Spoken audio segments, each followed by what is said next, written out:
Petit Jornal. Inteligência e irreverência em doses diárias.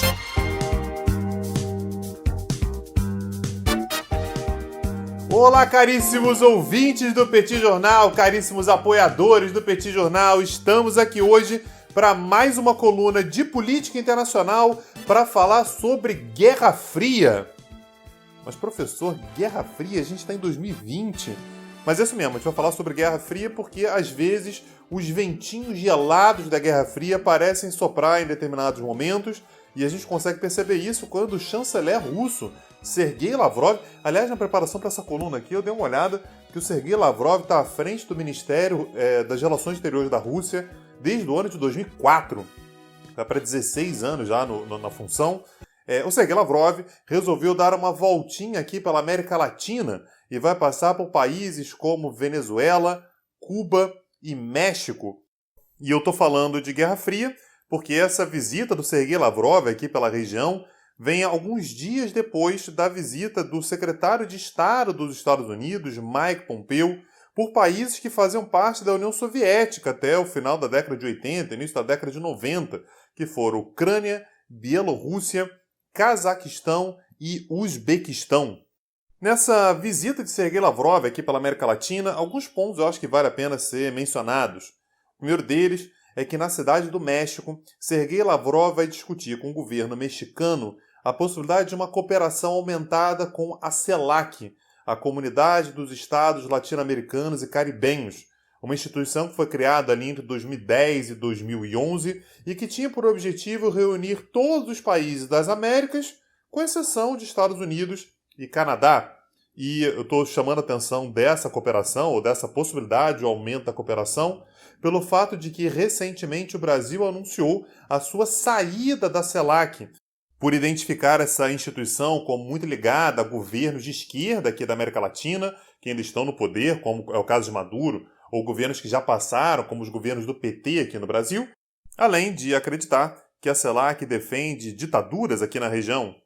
Mas a visita mais relevante de Sergei Lavrov aqui na América Latina será sem dúvida nenhuma em Caracas, onde ele vai se encontrar com a vice-presidente Delcy Rodrigues e com o chanceler Jorge Arreaza, onde ele vai discutir temas como energia, mineração, agricultura e defesa, como formas de tentar desafogar o país das sanções impostas pelos Estados Unidos, que, lembremos, muito embora tenha diminuído bastante a sua ofensiva para tentar tirar Maduro do poder, segue oficialmente reconhecendo Juan Guaidó como presidente do país. A escolha desses três países como destino de Sergei Lavrov, aliás, tampouco me parece ser uma coincidência. Há, tradicionalmente, uma preocupação dos Estados Unidos, geopolítica, com relação ao Golfo do México. Se algum inimigo norte-americano conseguir chegar no Golfo do México, poderia ter acesso ao rio Mississippi.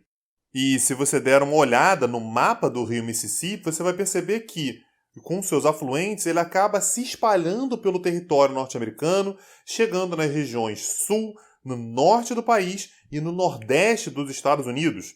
E aí, na hora que você olha a posição de Cuba, você vai perceber que é exatamente o país que que está na entrada do Golfo do México, daí toda a importância geopolítica da Revolução Cubana de 1959.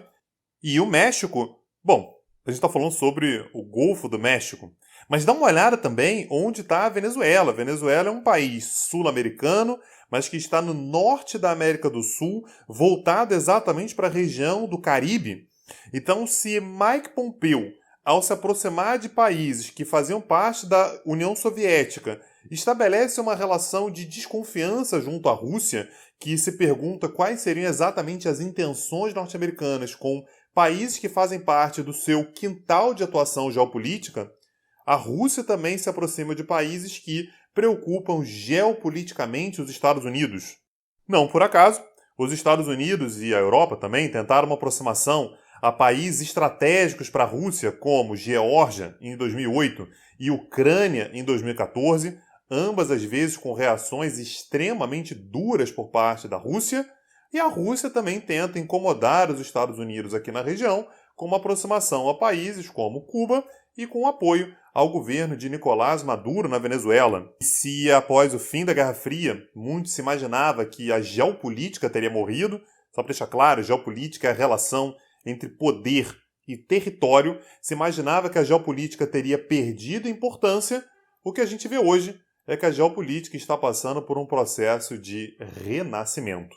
E para continuar acompanhando esses desdobramentos geopolíticos do mundo contemporâneo, recomende o Petit Jornal, compartilhe esse episódio, fale com seus amigos e se quiser ir além, você pode apoiar o Petit Jornal acessando o nosso site www.petitjornal.com.br e acessando a aba Apoie o Petit.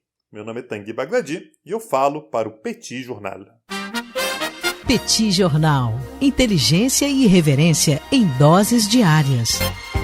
Agora, o Petit Jornal está na web www.petitjornal.com.br.